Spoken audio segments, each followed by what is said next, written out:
y creciente. No se ha avanzado significativamente en los últimos 20 años en superar esos temas. Esto implica tener una inversión muy sostenida de mejoramiento de barrios, de renovación urbana, etcétera, en aquellas áreas o zonas más de mayor deterioro, las colonias y los barrios donde tenemos la situación socioeconómica de mayor pobreza, de mayor informalidad. Pero la ciudad sigue siendo una ciudad cada día más fuertemente segregada. Tú dices dónde vives en la Ciudad de México y das respuesta a una innumerable cantidad de preguntas, no solo a una pregunta. Y sin lugar a dudas, que cuando se produce un terremoto como el terremoto del 19F, eso afecta muy diferencialmente a la ciudad. Hay sectores de la ciudad que casi esto es medio imperceptible y hay sectores de la ciudad, los sectores socialmente más desfavorecidos, las áreas que viven sobre terrenos con mayor tipo de dificultad, etcétera, donde la situación es bastante catastrófica, y todo eso es en una misma ciudad. De modo que la persistente política progresista destinada a mejorar los barrios más desfavorecidos y los problemas de la renovación urbana es una de las claves. A esto podemos agregar la necesidad de tener una política más sostenida de prevención de riesgos. Esta es una ciudad donde se sabe dónde se inunda cuando cae agua. Esta es una ciudad que hay muchos riesgos que conocemos, pero es necesario actuar sobre esos riesgos que conocemos. Y eso significa destinar recursos de prevención importantes. Me acompaña a mí Miriam Urzúa, probablemente una de las especialistas latinoamericanas más importantes en materia de prevención de desastres. Y yo creo que tenemos que aprovechar plenamente ese tipo de experiencia, lo que supone además que el gobierno de la Ciudad de México tenga un trato y una alianza estratégica con el gobierno federal, con el gobierno federal de la Nación, para obtener un volumen de recursos muy importantes, adicionales, porque sin lugar a dudas que con sus recursos propios el gobierno de la ciudad tiene dificultades muy severas en esta materia. Quiero agregar finalmente, esto da lugar a mapas de riesgo, simulaciones, actitudes globales de la población para actuar más adecuadamente frente a estos temas y demás. Con las particularidades, los terremotos en Ciudad de México tienen características muy distintas a los que tienen en mi Chile querido. En mi México querido y en su ciudad tenemos problemas con los suelos, tenemos problemas de que las estructuras tienden a ceder con facilidad en algunas zonas. Como tenemos esta heterogeneidad en Ciudad de México, esto no ocurre en los barrios de las clases sociales más poderosas, pero sí ocurre en las zonas de invasión, en las zonas de las colonias más desfavorecidas, etc. Y estos mapas de riesgo, estas simulaciones, en el caso chileno, tenemos riesgo de tsunami, nuestras costas, y hemos ido desarrollando una capacidad de enfrentar organizadamente esto por parte de la población. No descartemos que además debe haber alianzas más fuertes con el sector privado.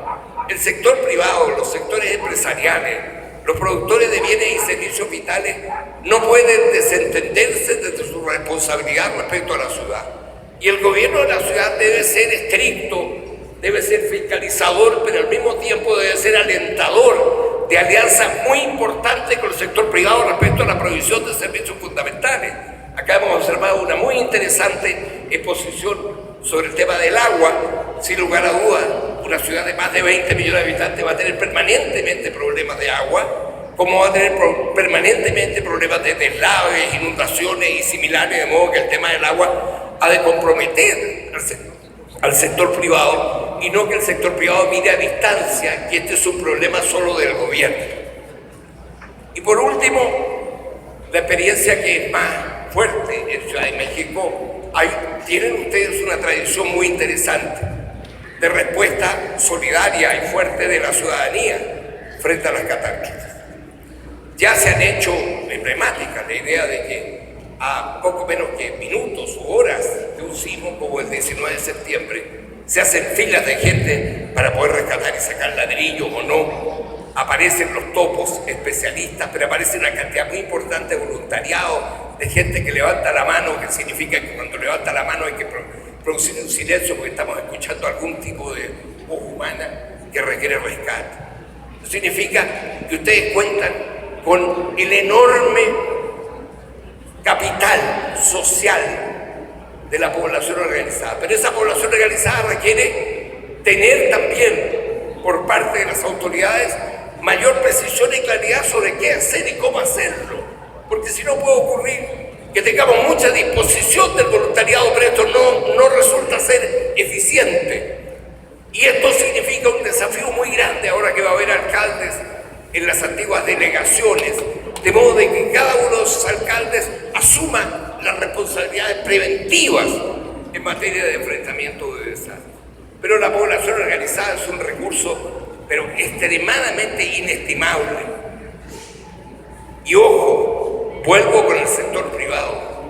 ¿Dónde están los que provisionan bienes y servicios del sector privado? ¿Dónde está el confrontamiento de ellos? ¿Están ellos reservados esperando que llegue una Teletón para que la Teletón les permita mostrar que ellos son generosos frente a la televisión? ¿O ellos cumplen la función de responsabilidad social que les compete? Deben cumplir esa responsabilidad y el gobierno de la ciudad debe ser el primero, enérgicamente, su autoridad, en hacer que el sector privado cumpla roles muy importantes. Finalmente, un solo mensaje. La segregación social de la Ciudad de México es una enfermedad muy delicada, de difícil pronóstico, pero hay que intervenir sobre ella. La renovación urbana en muchas colonias y sectores populares es una obligación que el Estado y el gobierno de la ciudad deben emprender con mucha energía y con mucha fuerza, tratando de densificar y buscando soluciones en el lugar. Los problemas son difíciles, pero en esta ciudad, con su gente, todo es posible. Muchas gracias.